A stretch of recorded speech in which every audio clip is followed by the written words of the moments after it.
MIM Nanded के जिला सदर के ओहदे के लिए फिर से मिर्जा अमजद बेग को नामजद किया गया है। मिर्जा अमजद बेग की क़यादत में जिले में एमआईएम तेजी से फैली है।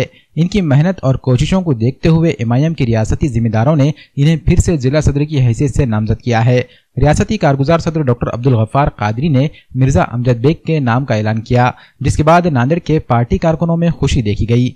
मिर्जा अमजद बेग 2010 से सियासी मैदान में खिदमत अंजाम दे रहे हैं। नांदेड़ में नौजवान क़यादत को दोबारा जिले क़यादत सौंपे जाने से पार्टी के नौजवानों में जोश देखा जा रहा है। मिर्जा अमजद बेग को दोबारा सदर नामजद किए जाने पर महाराष्ट्र जनरल सेक्रेटरी फिरोज खान लाला, मराठवाड़ा जनरल सेक्रेटरी कलीम रमजानी, नायब जिला सदर शेख रब्बानी, मिर्जा नवाब बेग, सोशल मीडिया और स्टूडेंट विंग के तमाम जिम्मेदारान ने इन्हें मुबारकबाद पेश की और मजलिसी जिम्मेदारान की जानिब से किए गए इस फैसले को नांदेड़ जिले के लिए खुश आइन करार दिया गया। अल्हम्दुलिल्लाह मुझ पर एतमाद करते हुए मुझे फिर से मजलिस इत्तेहादुल मुस्लिमीन की भागदौड़ मेरे हाथ में दी।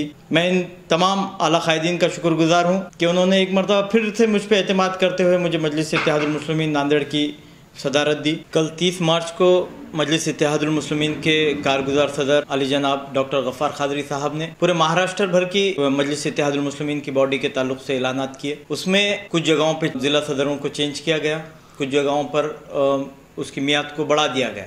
अल्हम्दुलिल्लाह मजलिस इत्तेहादुल मुस्लिमीन नांदेड़ से मुझको ज़िला सदर के ओहदे पे फिर से फाइज किया गया और मेरे साथी अली जनाब साबिर चाउस साहब साबिक़ रुकने बल्दिया, इनको फिर से महानगर अध्यक्ष की ओहदे से नवाजा गया। पिछले एक साल में मजलिस इत्तेहादुल मुस्लिमीन ने जिस तरह नांदेड़ ज़िले में काम किया, तमाम मेरे रुफ़क़ा मुहिबान मजलिस ज़िम्मेदारान मजलिस ने शाना बशाना मेरा साथ दिया। हमारे अज़ाइम है कि आने वाले दिनों में भी मजलिस इत्तेहादुल मुस्लिमीन इससे ज़्यादा मजबूती के साथ, ज़्यादा तेज़ी के साथ मजलिस इत्तेहादुल मुस्लिमीन को ज़िले भर में मजबूत और मुस्तहकम करेंगे। मेरी तमाम मेरे माविनीन से गुजारिश है कि जिस तरह उन्होंने आज तक मेरा साथ दिया, आने वाले दिनों में भी इसी तरह मेरा साथ देकर मजलिस इत्तेहादुल मुस्लिमीन को मजबूत और मुस्तहकम करें।